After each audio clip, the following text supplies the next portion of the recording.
All right, welcome everybody. Today, my guest is Dr. Greg Newbloom. Greg is the founder and the CEO of Membrion Incorporated, a University of Washington startup. And it's a pleasure to have you here today, Greg. Welcome.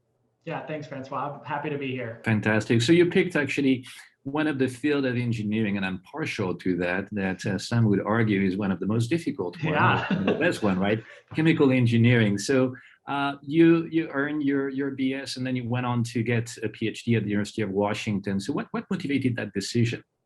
Yeah, I was fortunate enough to have some early internships in R&D when I was an undergrad, and really got a sense of what the research and development process was like. And I think it was my first time when I was working on a transmission electron microscope imaging carbon nanotubes that like it just clicked that this is so much fun to be able to really look at all these things that I didn't even know we could see. And I think nanotechnology in particular was an area that just fascinated me, and so it really captivated my attention. And chemical engineering is a great fit because it brings together that perspective of chemistry and engineering and kind of blends them into a really unique toolbox of ways to solve problems that I think just really resonated with me.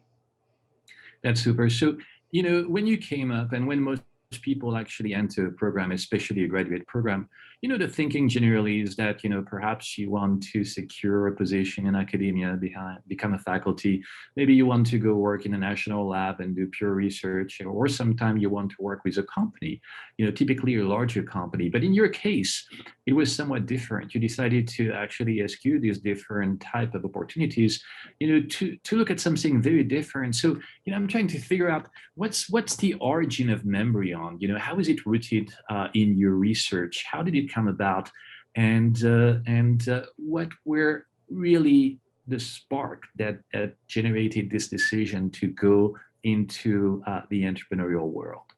Yeah, as I mentioned, I have this desire of solving really practical problems, and I think that entrepreneurship in general just offers you an ability to solve some really practical problems and to work really quickly, much faster than in a traditional kind of large corporate environment. A lot of when we were seeding the idea for Membrion actually came about from the fact that I'm not a great chemist, and so the way that people create membranes is typically just through chemistry. You invent a new molecule, it has maybe slightly better separation properties, and I tried that and I'm bad at it. And so we really looked at how do we repurpose existing materials in a unique way, and that was really the genesis of Membrion as an idea. We actually thought about this concept of silica gel and those packets you find in the bottom of a beef jerky package.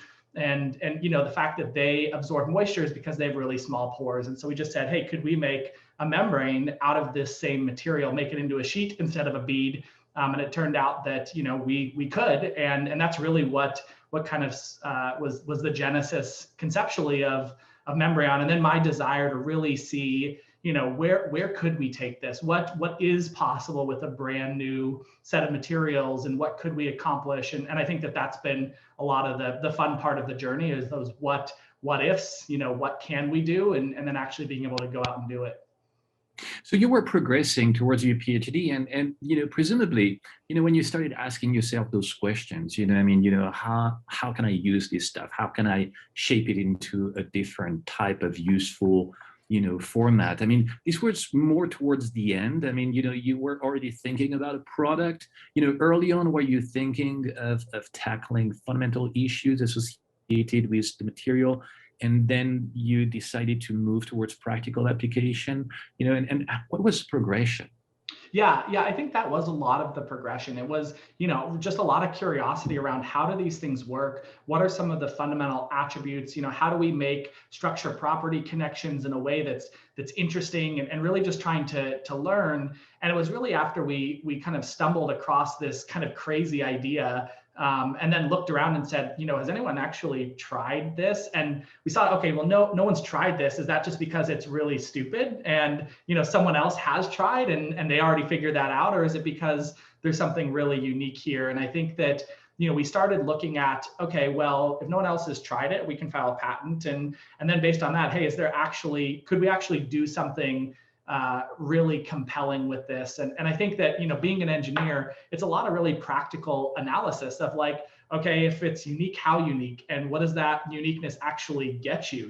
Is it, for us, it was a combination of extremely low cost and high performance. And I think that, it was when we figured out that we had both of those things together that we said, oh, wow, this actually might be worth exploring in a commercial realm. And then I actually took it out and started talking to some customers right away. Called up people who are doing, using these membranes, and actually talked to them and said, hey, is this a problem, or are we just interested in what we're doing? And they told us, no, this is a massive problem. There's no good solutions. There's nothing on the horizon. I think that's what really helped us think like, oh, well, maybe we could do something to help solve that problem. So what helped you the most on the way? I mean, I think that the single most impactful thing was having resources, especially around mentorship. As a young entrepreneur, there's just so many things that you can do wrong and so many mistakes to make. And unfortunately, when you're starting a company, it actually doesn't take many big mistakes to sink the ship. And so I was really focused on bringing people who were far more experienced than myself into the fold early in the company, really kind of enhancing our expertise beyond just, I can do the technical stuff, but I needed someone who could help us with the business and operations and all the elements that go into running a business. And so I think that, it was getting access to a lot of those resources, those mentors. And that's actually one of the things that CoMotion helped with on the early side, was actually making those connections and helping find the right people who knew the type of stuff that we were doing, so that we could be as successful as possible. That's great. And so, talking about this, we know that the journey of a startup is not a linear one, right? I mean, you have to pivot, you have to rethink what you do.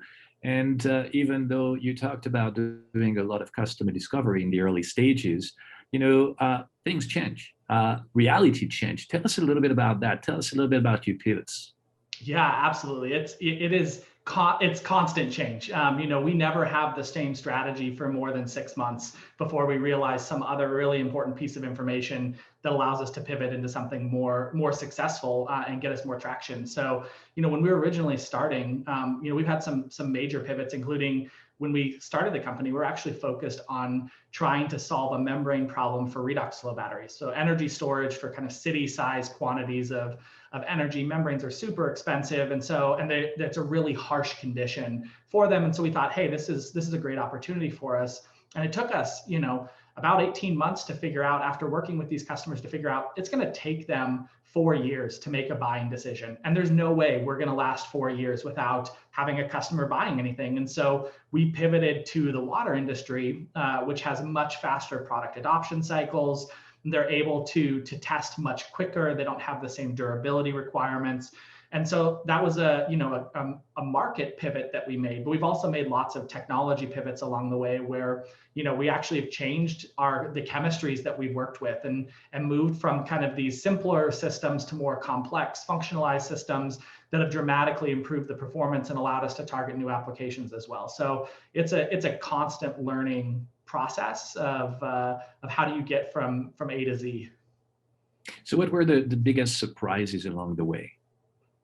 Yeah, I mean, I think that there was quite a few things that were really big surprises. I think that, the understanding the impact that like a single amazing hire can make on the direction and trajectory of the company, it has really surprised me. And I think even after seeing that multiple times now, it continues to surprise me when you add the right expertise, the right fit within the company, how quickly they can accelerate us beyond what I even thought was possible. I think that there's lots of technology surprises. Anyone who's done research knows that, there's ups and downs that come with that. And some of the most fortuitous surprises were, the things that we weren't expecting are now the things that make our product incredibly unique. And it's being willing to look for those things and while you're still trying to focus on your core goals, that I think has brought a lot of success to the company. Yeah, and we also know, that there are failures along the way, right? And a lot of this stuff is typically swept under the table, but I think this is really important. Failing is also part of graduate school. It's also part of research. You learn something out of that.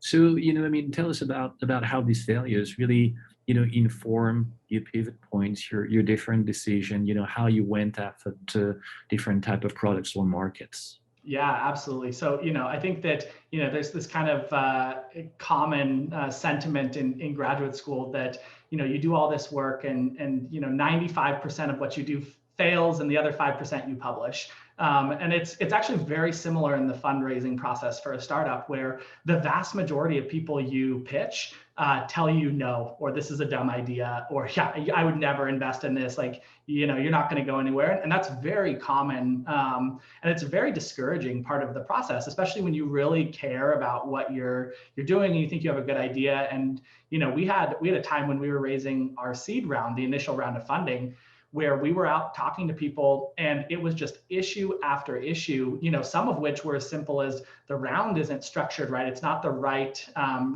vehicle to bring the investment in, to the technology's too early, to your market is tiny, you're never going to take off. And it's actually listening to a lot of the feedback from investors in that round, who said no and didn't put money in, but said, you might want to think about the water space. And that was a constant theme we heard with all these rejections, was you might want to think more about water. And we actually took that to heart even after we raised the round, as we told our investors, we're going to spend a little bit of time looking in the water space because we got all this feedback and we think it's not going to hurt to look there. And that actually became one of the major pivots that we made, was into that. And a lot of it came out of those kind of repeated failures and getting told no. And I think that, every time I fundraise, it's the same thing, right? Most people say no, and you find the people that are going to say yes. And it's that perseverance that's really critical in that process.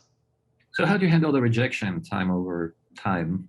Yeah, that's a good question. I mean, I think a lot of it is figuring out, what's, like, having a really good grounded sense of what you're doing and why you're doing it and why it matters. And also, like, recognizing the risk that, rejection and failure is the most common end to a startup. The most startups end up failing at some point. They don't meet their milestones, they can't raise more funds, and they go out of business. And so I think that, like, coming in with a realistic perspective on what we're going to try to do and the importance of hitting those milestones so we can minimize that likelihood of failure is critical. But I think, having a good team that's supportive, having good support outside of work, that adds a lot to those rejections. People who can help convince you that, like, oh yeah, you're not a failure. It's the same thing as you're running experiments, right? You want a good PI that's going to help encourage you and say, hey, this is normal. It's part of the process, and keep going. And it is definitely part of the process. So, we understand that, and it is great, and I think that one needs to be fairly thick-skinned if you're going into that business. So did you feel this way when you were growing up, when you were a student, or is it something that you built out? I think it's something that develops over time. I think that, like, even over the course of Membrion, my skin's gotten thicker and thicker.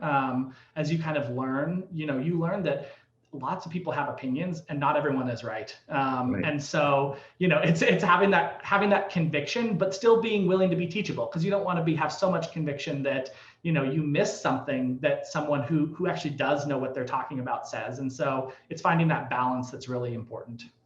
Yeah, I think so. The coachability aspect of things is a very important one, I think, especially when the message is coming from investors and people that really have tons of experience, taking a company from the very, very early stages into a successful endeavor. So, what are you the most excited about in terms of what Membrion is doing right now?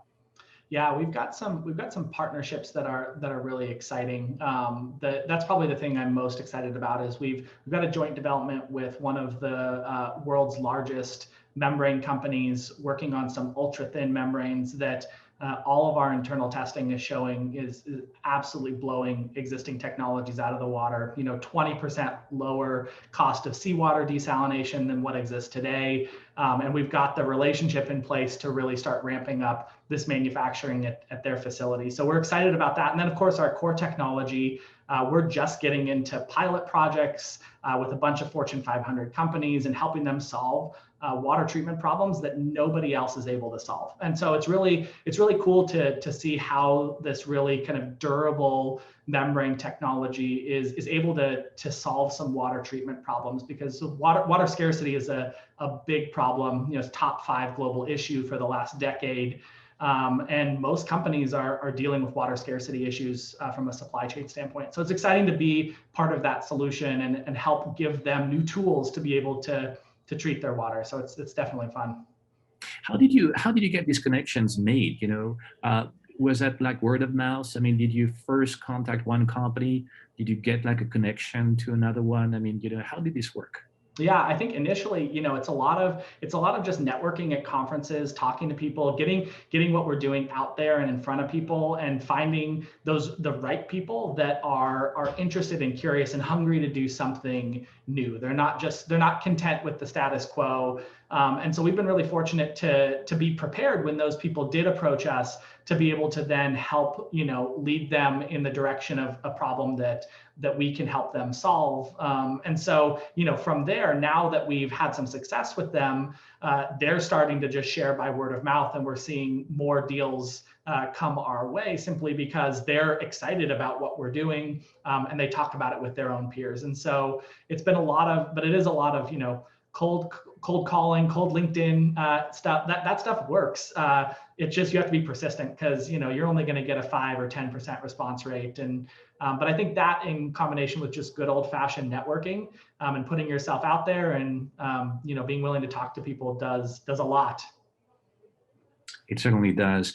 And it's kind of interesting. So, again, a lot of people, going back to where you were like 8 years ago, 9 years ago, so 10 years ago, I mean, boy, time flies, right? Yeah. You just starting graduate school, you're just thinking about that, maybe you have an entrepreneurial bend, and thinking back about your old self, then what would you tell yourself? Yeah, I mean, I think thinking back, I tell myself to really just like explore lots of different things, because I think that's a big part of figuring out like what's really fun and enjoyable is taking on new experiences. So that's, and whether that's kind of within school, being able to to do things that are interesting research wise, but then also extracurricular from volunteer, especially if it's technically related and you can get opportunities to use your skills in a really different problem. And I think that's some of what was most fun about my graduate experience. I got to work on a core project, but then I got to work on these peripheral projects that were so different than what I normally did, and really just sparked a lot of creativity, brought a lot of confidence that like, oh yeah, research can be really demoralizing when you're in the midst of it, and being able to do something that you're good at, because you do have a lot of skills, brings a lot of joy in the process. So I think that, being curious, staying curious, and really trying new things when the opportunities present themselves, because you don't get a whole lot of, once you're out in the industry, it's really easy to get locked into something. And school is a great time to explore, and hopefully you can work that out with the PI. That's fantastic. And so among the services that CoMotion provided, for example, from innovation training to customer discovery, to funding of pre-company type of research, which one was the most important to you? Yeah, that's a good question. It's hard because each of those played such a huge role early on in Membrion. It's hard to say this one was the best. I mean, probably most critical is, the funding is a huge deal, because in the early stages of spinning out, no angel investor or VC is going to cut you a check. It's just too early. There's not enough known. And so having that initial, commercialization and gap funding, things like that makes such a huge difference for being able to accomplish some critical milestones and moving the technology forward. But then, once we took those steps forward, CoMotion was there again to support us with bringing mentors along the way and lab space and, SBIR support and all the things that we needed to build to really get off the ground. And so, for the first couple of years, CoMotion was absolutely critical, kind of helping hold our hand every step of the way to get us up and out the door. And even today, while the relationship looks really different, there's a lot of elements that we still really benefit from in having CoMotion support, from patent management to access to instrumentation and equipment across the UW campus. There's a lot. So, it's hard to pick any one, but I think it's actually the sequencing and the process maybe that CoMotion brings a new company through that's most valuable. That's great. And it's great to hear that. And, I would like also to thank you as well for remaining involved with CoMotion and for in turn mentoring some of our younger budding entrepreneurs. And if you were going to think about these guys, right, what would you tell them? Yeah, I think that there's so much perseverance that's required in entrepreneurship, especially deep tech entrepreneurship, where there's even more uncertainty, funding is more scarce. You really have to want what you're doing and be committed for a long time period. Often in deep tech, it's not uncommon to have 10 years for the length of a startup if you're modestly successful. And so, really thinking on the front end, is this really what I want to do for the next 10 years? Do I think it provides that much impact? And really running the numbers and making sure that your best guess shows that it makes a huge difference in the industry, not marginal 10% here or there, but 10x type differences. And if it does, then you gotta really buckle down and be willing to bring on the mentors and work with people to get it up and off the ground. Super useful. Well, Greg, I really appreciate you taking the time talking to us and talking, to all the people that are interested in these paths, that are considering going into the entrepreneurial world and are perhaps hesitant and do not really know what to do. So, we look forward to more exciting news, coming from Membrion, and we can't wait to see what you're going to do. Thanks. I appreciate that. Thank you very much for being with us today, and we wish you all the best with the company. Thanks, Francois. Bye-bye. Bye.